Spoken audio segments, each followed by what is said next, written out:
Mon parcours de prêtre, d'abord j'étais ordonné il y a 27 ans et mon ministère a été très varié puisque j'ai commencé en étant dans la paroisse Saint-Vincent-de-Paul dans le 10e arrondissement, vicaire, où je suis resté 7 ans tout en étant aussi aumônier du collège catholique Rocroi-Saint-Léon.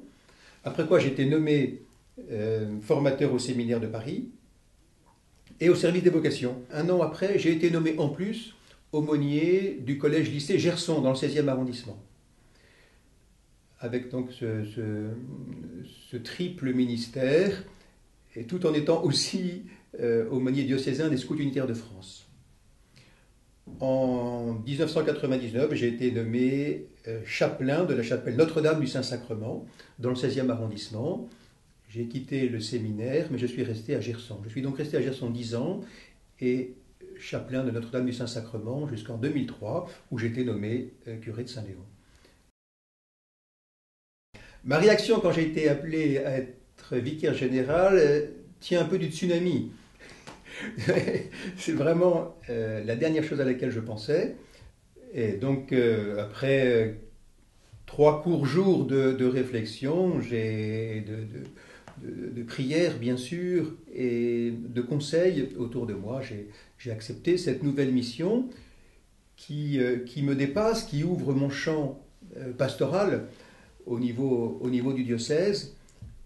Je suis très heureux de commencer cette nouvelle mission. Un ancien vicaire général disait que la mission du vicaire général consiste principalement à faire tout ce qui est possible pour que l'évêque réussisse dans sa mission. Donc c'est vraiment une mission de service du charisme épiscopal, des objectifs de l'évêque, de la communion diocésaine, de la communion aussi sacerdotale. C'est une mission de service des prêtres pour que l'œuvre d'évangélisation porte le maximum de fruits partout où il est envoyé.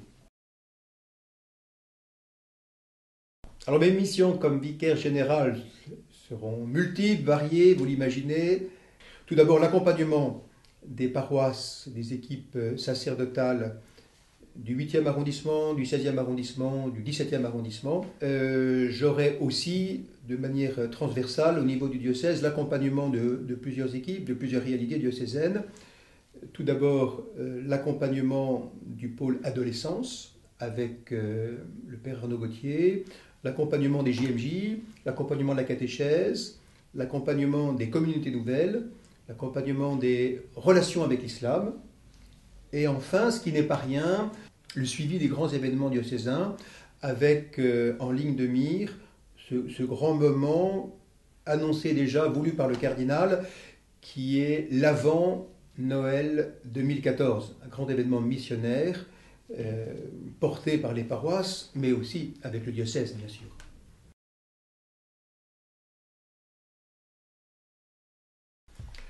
Je pensais passer au moins l'année.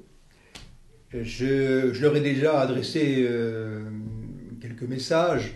Et dimanche dernier, quand j'ai annoncé mon départ, je leur ai dit qu'il fallait avancer au large, je leur ai dit qu'il fallait continuer, et que Saint-Léon avait été pour moi parmi les plus belles années de ma vie sacerdotale, qu'il y a eu un échange réciproque, bien sûr, mais qu'ils avaient tous les atouts, la grâce du Seigneur en particulier, pour continuer et vivre une autre étape. C'est ça la vie de l'Église. On avance d'étape en étape, le Seigneur nous dit, nous appelle sans cesse à repartir, c'est l'année de la foi aussi qui va nous aider à cela, à confirmer notre foi. C'est aussi une chance pour la paroisse d'avoir à renouveler, même si il y a un dynamisme formidable et tout fonctionnait entre guillemets bien, c'est à prendre comme une grâce. Oh là là, beaucoup de bonnes choses. D'abord d'être fidèle à la mission que l'archevêque me confie, peut-être tout simplement de rester moi-même avec mon expérience pastorale en étant docile à ce que l'Esprit Saint veut dire dans cette période à l'Église de Paris.